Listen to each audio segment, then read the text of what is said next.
5 থেকে 10 মিনিট সময় লাগবে এরকমই নাস্তা করছেন, তাহলে দেখে নিন আজকের এই রেসিপিটি। আসসালামু আলাইকুম এভরিওয়ান, ওয়েলকাম টু জান্নাত কুকিং চ্যানেল।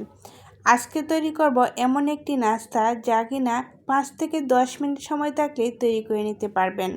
অল্প সময়ে অল্প খরচে ঝটপট তৈরি করে নিতে পারবেন আজকের এই নাস্তাটি। আশা করছি সকলের কাছে অনেক বেশি ভালো লাগবে। নাস্তা তৈরি করে নেওয়ার জন্য মিক্সিং বলে নিয়েছি নর্মাল তাপমাত্রার একটি মাত্র ডিম। আপনারা যদি নাস্তার পরিমাণ বাড়িয়ে তৈরি করতে চাইলে ডিমের অথবা চিনি ময়দা সব কিছু বাড়িয়ে নেবেন। দিয়ে দিয়েছি হাফ কাপ চিনি। এখন একটা হ্যান্ড উইস্ক দিয়ে আমি চিনিটা বিট করে নেব যতক্ষণ পর্যন্ত চিনিটা ভালো করে মেল্ট না হয়। আপনারা চাইলে এই কাজটা একটা ইলেকট্রিক বিটার দিয়েও করে নিতে পারেন, কিন্তু খুব বেশি একটা সময় লাগবে না। খুব অল্প সময়ের মধ্যেই দেখবেন এই চিনিটা মেল্ট হয়ে যাবে। ইলেকট্রিক বিটারের কোনো প্রয়োজনই আমার কাছে মনে হয় না। এই তো আমার চিনিটা মেল্ট হয়ে গিয়েছে আর ডিমের কালারটাও চেঞ্জ হয়ে গিয়েছে।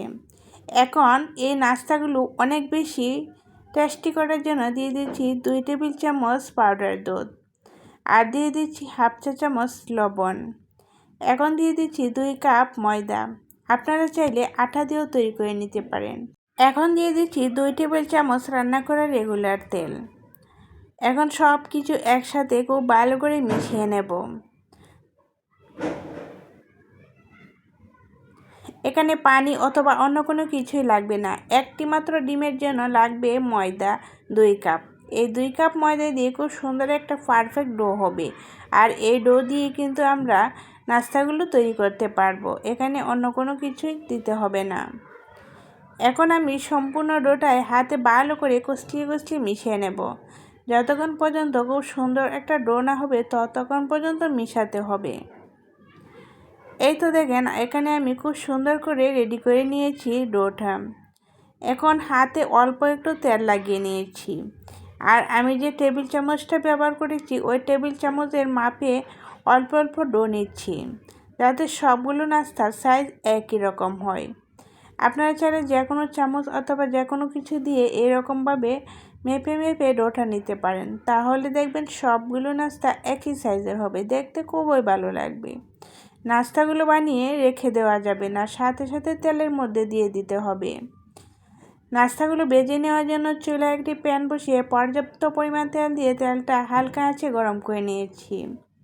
অনেক বেশি গরম তেলে কিন্তু এই নাস্তাগুলো দেওয়া যাবে না। আপনারা হয়তো দেখেই বুঝতে পেরেছেন তেলটা কিন্তু এখনও অনেক বেশি গরম হয় নাই। নাস্তাগুলো প্রায় অনেকটাই হয়ে গিয়েছে, তবুও দেখেন তেলটা এখনও ঠান্ডা, খুব বেশি যে গরম হয়ে গিয়েছে এরকম না। ঠান্ডা বলেছি, এটা কিন্তু একেবারে ঠান্ডা ওইটা না, হালকা গরম ওইটাই বলেছি। এখন চুলার আঁচটা অল্পতে রেখে আমি ডিপ ফ্রাই করে নাস্তাগুলো ভেজে নিয়েছি। অবশ্যই অল্পতে রেখে চুলার আঁচটা তারপর নাস্তাগুলো ভেজে নিতে হবে, না হলে দেখবেন নাস্তার কালারটা চলে আসবে আর ভিতরে নাস্তাগুলো ভালো করে কুক হবে না আর খেতে ভালো লাগবে না। এখন আমি ভালো করে ডিপ ফ্রাই করে নাস্তাগুলো ভেজে নিয়েছি আর তেল জড়িয়ে নাস্তাগুলো চুলা থেকে নামিয়ে নিচ্ছি। এই তো দেখেন আমার নাস্তার কালারটা কত সুন্দর হয়েছে আর সবগুলো নাস্তা কিন্তু ফুলে ডাবল হয়ে গিয়েছে আর খেতে কিন্তু অনেক বেশি মজার হয়েছিল। আমার আজকের রেসিপিটা যদি আপনাদের কাছে ভালো লেগে থাকে তাহলে একটা লাইক দিতে ভুলবেন না। আর আপনি যদি আমার চ্যানেলে নতুন হয়ে থাকেন অবশ্যই আমার চ্যানেলটি সাবস্ক্রাইব করে রাখবেন পরবর্তী ভিডিওর নোটিফিকেশন সবার আগে পাওয়ার জন্য। আজ তাহলে এ পর্যন্তই। আল্লাহ হাফেজ।